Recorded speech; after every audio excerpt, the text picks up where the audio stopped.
रत्न धेनु दान विधि। भगवान श्री कृष्ण कहते हैं, राजन, अब मैं गोलोक प्राप्त कराने वाले अत्यंत उत्तम रत्न धेनु दान की विधि बता रहा हूं। किसी पुण्य दिन में भूमि को पवित्र गोबर से लीपकर उसमें धेनु की कल्पना करे। पृथ्वी पर कृष्ण मृगचरम बिछाकर उस पर एक द्रोण लवण रखकर उसके ऊपर विधि पूर्वक संकल्प सहित रत्नमय धेनु स्थापित करे। बुद्धिमान पुरुष उसके मुख में 81 पद्मराग मणि तथा चरणों में पुष्पराग स्थापित करे। उस गौ की ललाट पर सोने का तिलक, उसकी दोनों आंखों में 100 मोती, दोनों भौहों पर 100 मूंगा और दोनों कानों की जगह 2 सीपें लगाए। उसके सींग सोने के होने चाहिए। सिर की जगह 100 हीरों को स्थापित करना चाहिए।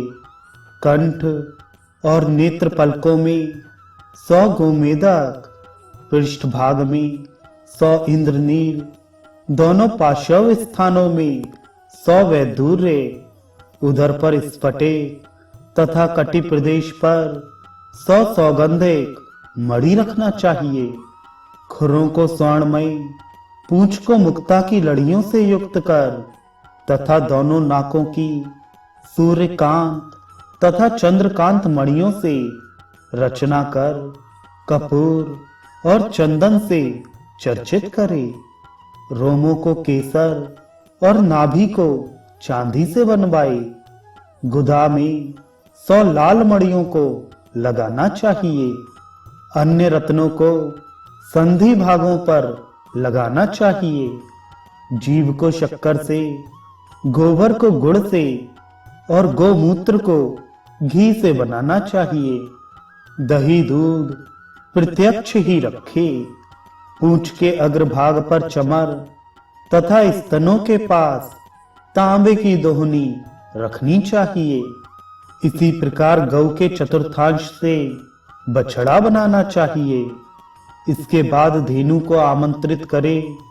उस समय गुड़ धेनु की तरह आवाहन कर यह कहना चाहिए, देवी, चूंकि रुद्र, इंद्र, चंद्रमा, ब्रह्मा, विष्णु ये सभी तुम्हें देवताओं का निवास स्थान मानते हैं तथा समस्त त्रिभुवन तुम्हारे ही शरीर में व्याप्त है, अतः तुम भवसागर से पीड़ित मेरा शीघ्र ही उद्धार करो।